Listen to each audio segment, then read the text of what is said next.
kabarnya teman-teman? Sehat? Sehat. Udah pada makan atau belum? Udah.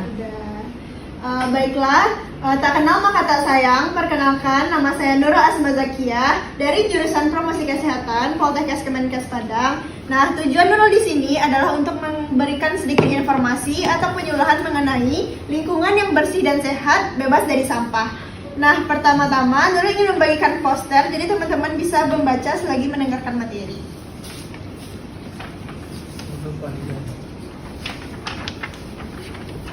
Baiklah, selanjutnya kita akan masuk ke materi. Materi yang pertama itu adalah prevalensi sampah. Nah, menurut data dari Kementerian Lingkungan Hidup dan Kehutanan, volume sampah di dunia pada tahun 2022 itu tercatat mencapai 70 juta ton. Sedangkan di Indonesia, itu menurut Kementerian Lingkungan Hidup dan Kehutanan, volume timbunan sampah di Indonesia itu mencapai 19,45 ton. Nah, Indonesia menyumbang 17% dari volume sampah di dunia. Nah, teman-teman bisa bayangkan seberapa banyak volume sampah yang ada di dunia dan sebesar apa ya. Nah, apa sih itu lingkungan bersih dan sehat? Apakah teman-teman tahu apa lingkungan yang bersih dan sehat itu seperti apa? Boleh jawab. Lingkungan yang bersih dan sehat itu seperti bebas dari sampah gitu Kak. Namanya siapa Kak? Elmira. Ya, kita beri aplaus buat Kak Elmira dulu ya. Nah, lingkungan yang bersih dan sehat itu mempunyai arti lingkungan yang jauh dari kondisi yang menimbulkan penyakit, betul bebas dari sampah, dan lingkungan yang bersih adalah lingkungan yang kita tempati akan memberikan kesan baik terhadap indera dan memberikan makna kesehatan. Selanjutnya, nah ada 3 syarat lingkungan yang bersih dan sehat itu. Yang pertama keadaan udara, yang kedua keadaan air, yang ketiga keadaan tanah. Nah, keadaan udara adalah udara yang sehat adalah udara yang di dalamnya terdapat yang diperlukan. Contohnya adalah oksigen yang kita hirup sehari-hari. Nah, syarat keadaan air adalah tidak berbau, tidak berasa, dan tidak mengandung zat-zat kimia yang berbahaya. Lalu keadaan tanah yang sehat adalah tanah yang baik untuk penanaman suatu tumbuhan. Ketika tanaman kita tumbuh di suatu lingkungan yang ada tanahnya, berarti tanah itu tergolong kepada tanah yang sehat.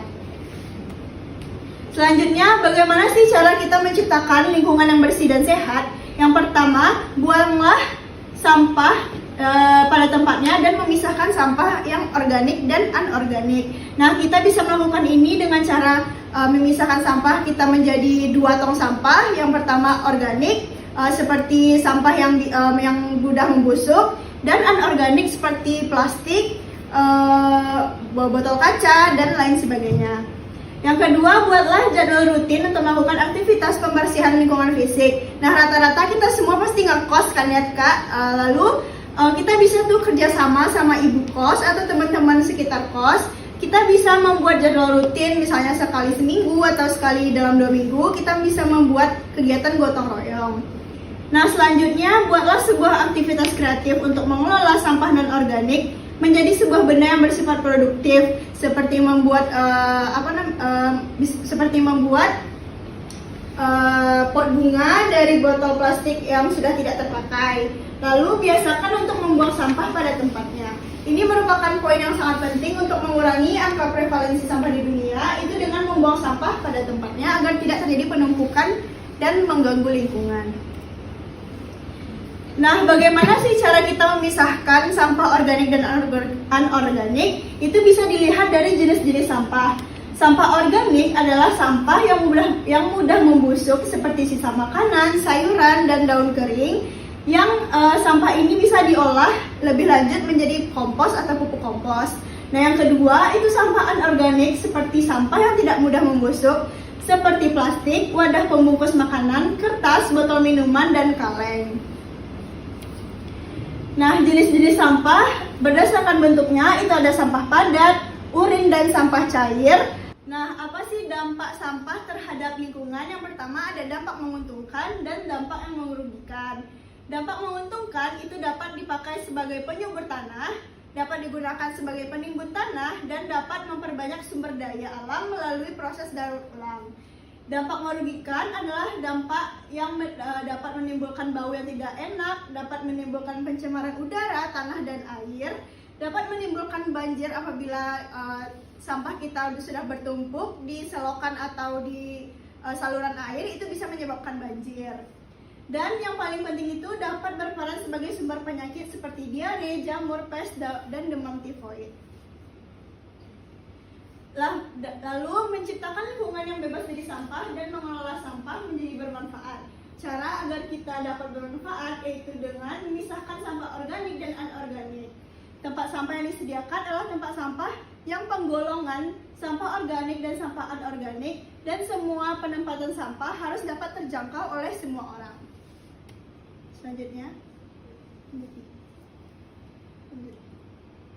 Nah, yang ketiga, teman-teman udah tahu belum apa itu 3R?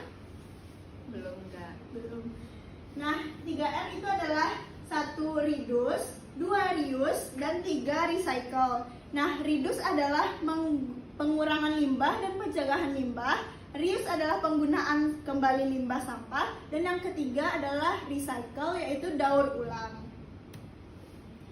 Nah, hanya itu materi yang disampaikan. Untuk sejauh ini bagaimana? Apakah materi yang disampaikan sudah jelas atau bagaimana? Cukup jelas ya. Baiklah, apakah dari kakak-kakak semua ada yang ingin ditanyakan? Saya Kak pakai perkenalan diri kan? Ya, boleh, silakan. Baik, perkenalkan nama saya Elmira. Izin bertanya, kenapa sampah itu perlu dikelola Kak? Kenapa nggak kan dibuang aja lebih praktis gitu? Kenapa harus dipisah-pisahin dulu? Kan lama kerjanya Kak. Baiklah, terima kasih pada Kak Elmira. Bisa kita kasih aplaus dulu, teman-teman. Nah, kenapa kita harus mengelola sampah?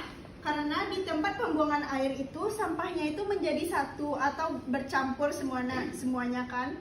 Nah, usaha kita untuk mengurangi tumpukan sampah itu kita bisa memisah-misahkan sampah di tong sampah.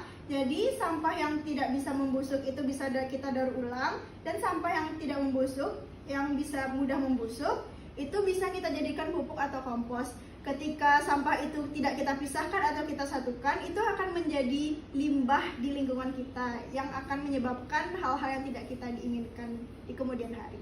Itu apakah jawabannya cukup memuaskan, Kak? Cukup ya. Baiklah, terima kasih. Kita akan menyimpulkan materi yang saya sampaikan tadi. Lingkungan yang bersih dan sehat itu salah satu indikatornya adalah bebas dari sampah. Nah, apa saja manfaat dari lingkungan yang bersih itu? Membuat kita menjadi nyaman, terhindar dari berbagai penyakit, dan yang paling penting itu adalah menurunkan angka prevalensi sampah di Indonesia maupun dunia. Baiklah, untuk itu Nurul akan menyarankan kepada teman-teman untuk buanglah sampah pada tempatnya, dan mulai dari sekarang boleh melakukan atau menerapkan perilaku 3R dan dapat memisahkan sampah organik dan anorganik. Baiklah, hanya itu yang dapat Nurul sampaikan. Terlebih dan terkurang Nurul mohon maaf. Assalamualaikum warahmatullahi wabarakatuh.